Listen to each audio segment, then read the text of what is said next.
Hello Pisces, this is for the next second half of year 2026. So, in general siya, pwede siyang makaresonate sa inyong lahat, Pisces, money, career, financial reading.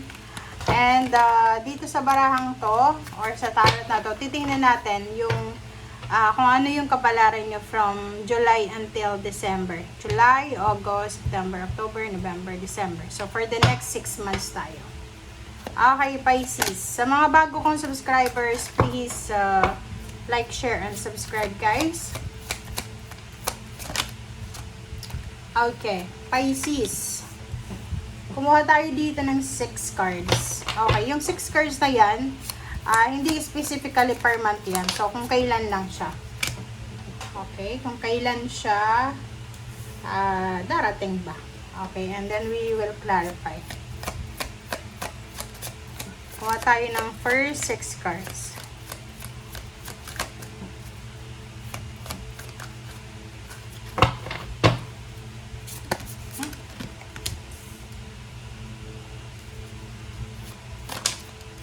Okay, kumusta kayo dyan, Pisces?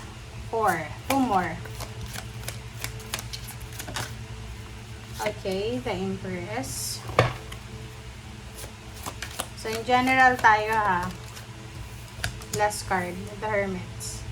Okay, so, tingnan nyo guys. Ito yung mga ito yung mga possible na mangyari sa inyo for the next 6 months. Second half of 2026. Okay, Pisces, tingnan nyo. Kahit saan buwan pwede to na mangyari. Okay, first is Two of Swords. So, possible ka na makaramdam ng, like for example, crossroad. Okay, like you're confused. Several choices, several options. Hindi mo alam kung ano yung talagang gagawin mo.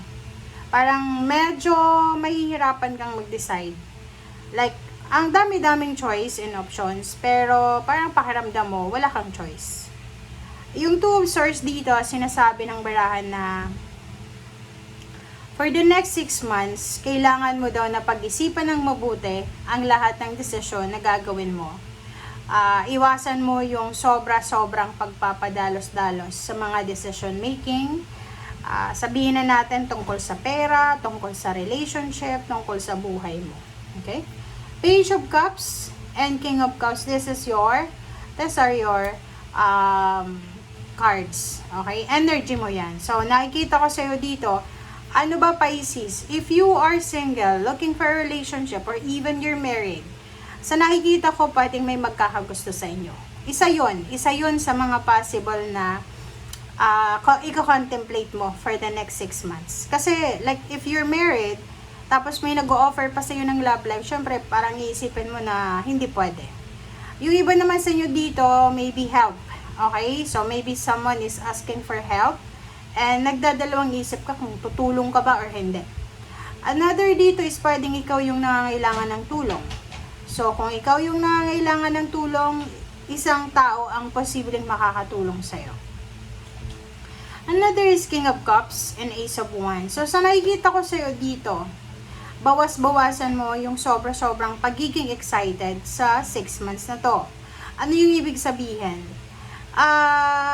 Like, mahilig kang mag-daydream. Okay? Mahilig kang mag-imagine. So, sa kaka-imagine mo, akala mo realidad na. So, dito sa barahang ito, kung sobra-sobra kang masaya, like, may mga happy moments sa buhay natin, iwasan natin yung sobrang gastos. Like, di ba pag masaya kayo mga Pisces, yung parang basta gastos dito, gastos doon, bigay dito, bigay doon. So, yun yung kailangan mong bawasan. Okay? For the next 6 months. Another yung Ace of Wands. So, yung excitement mo ba? Okay? Yung excitement mo sa mga bagay-bagay. Huwag ka munang ma-excite kung hindi pa sigurado. Like for example, travel, job, or career, or whatever man. Kung hindi pa sigurado, huwag ka munang ma-excite. Okay? Another is the Empress. Yun. Sinasabi ng bara sa'yo dito na you need to find siguro sa mga susunod na buwan, within the next 6 months, sinasabi ng bara sa'yo na Doon sa mga Pisces na gustong-gusto nyong magpataba, magpapayat, gusto nyong magpaganda, magpagwapo, gusto nyong mag-level up, ma-enhance yung physical features nyo or yung health nyo, sabi ng baraha sa'yo dito, kailangan mong, kumbaga, kumilos na. Okay? Kumilos ka na, hanapin mo na yung tamang paraan para sa kung ano man na gusto mong mangyari sa buhay mo. Alright? Okay, so let's verify this one.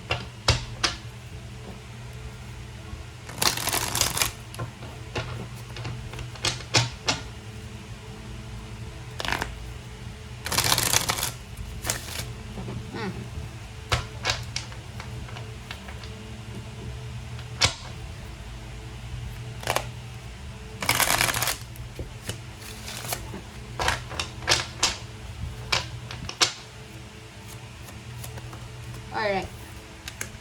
Two of Swords. So, yun. Isa sa mga possible dito na pag-iisipan mo, Pisces, is yung pagta-travel. So, pwedeng, sa 6 months na to, may naka-schedule ka na travel. Pwedeng relocation, international man or local. Pwedeng naka-schedule kang bumili ng sasakyan, ng plane ticket or whatever man. And then, bigla kang magbabago ng isip mo. So, yun ang nakikita ko na possible. Okay, next is Page of Cups. Judgment, yun. So, yun. Sinasabi ng baraha sa'yo dito, yun, dun sa mga Pisces na may magkakagusto sa inyo within the next 6 months. Sinasabi ng baraha sa'yo dito na kailangan mo daw magdesisyon. Okay? Parang, like kung hindi mo gusto, okay, just reject the offer. Okay? Kung may gusto ka, di sabihin mo sa kanya. Kailangan mong magdesisyon. Yung parang wag nating paasahin yung tao. Okay. Sabi na eh. Sa nakikita ko, dalawa yung Two of Swords dito. Talagang may mga Pisces dito, especially yung may mga asawa. Mahihirapan kayo na mag-decide kung tatanggapin nyo ba yung love life na to or i-reject nyo.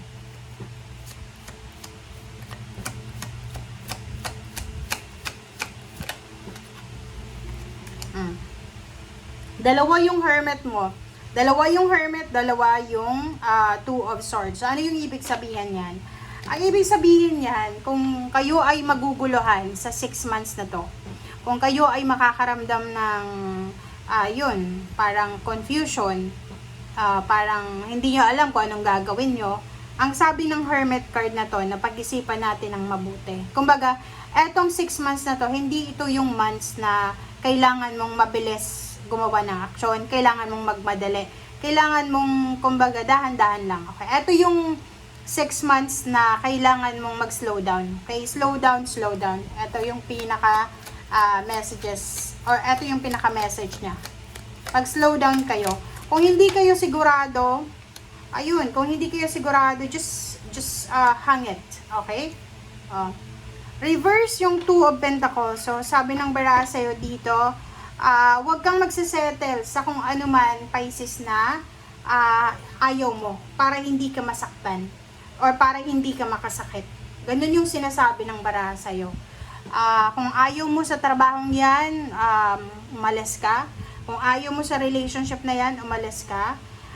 Three of Swords, sinasabi ng baraha sa'yo dito na wag, yung priority natin this 6 months is wag tayong masasaktan at wag din tayong mananakit ng iba.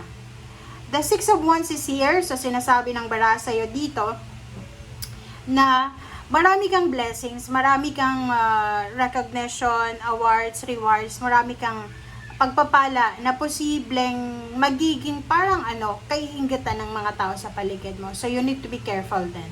Okay? Yung parang, yung sobra-sobrang blessed ka, tapos may isang tao na nasasaktan sa may gilid.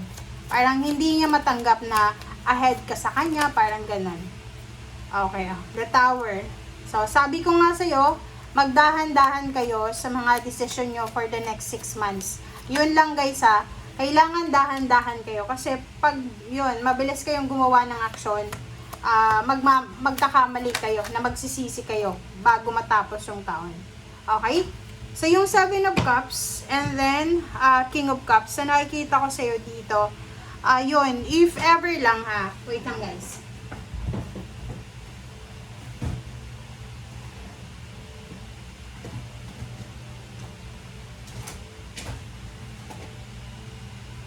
Okay, if ever lang, okay, doon sa mga Pisces, if ever lang sa inyo na may mga kaguluhan, like ganun, may mga issue, negativity sa paligid mo. Since hindi ka naman hindi ka naman santo, santa na para maiwasan yan. So if ever na hindi mo maiwasan, ang sabi ng baraha sa'yo dito, choose your battles wisely. Okay? Choose your battles wisely. Hindi lahat ng laban, ilalaban. Okay? And much better daw na para sa peace of mind, kasi dalawa yung King of Cups mo dito. So, para sa peace of mind, just let it go, withdraw yourself, and release yourself from that situation. Okay? Kung makikita nyo, na-observe nyo guys, yung first cards sa first deck, kumbaga, kinonfirm. Etong Two of Swords, kinonfirm din dito. Etong King of Cups, ganun din. And the Hermit. So, tatlong baraha ang nagsasabi na kailangan mong kumalma sa 6 months na to.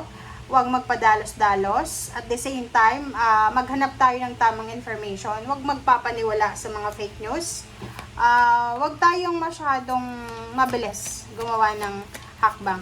Okay? So, let's check. Ano ba yung gustong iparating sa inyo ng mga spiritual helpers nyo?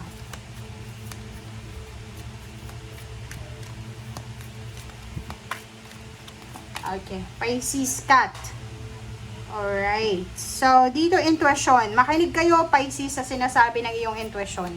Sa 6 months na yan ha, makinig kayo. At ay advice sa inyo. Kumbaga, warning yan sa inyo, Pisces. Para pagdating ng July hanggang December, alam nyo na yung gagawin nyo. Okay? Honeybee, reciprocity. So, sinasabi ng baraha sa'yo dito na mag-send out tayo ng positive vibes para positive vibes din yung pumasok sa buhay natin. Okay? Be positive para positive din yung papasok sa buhay natin. Thank you guys. Bye!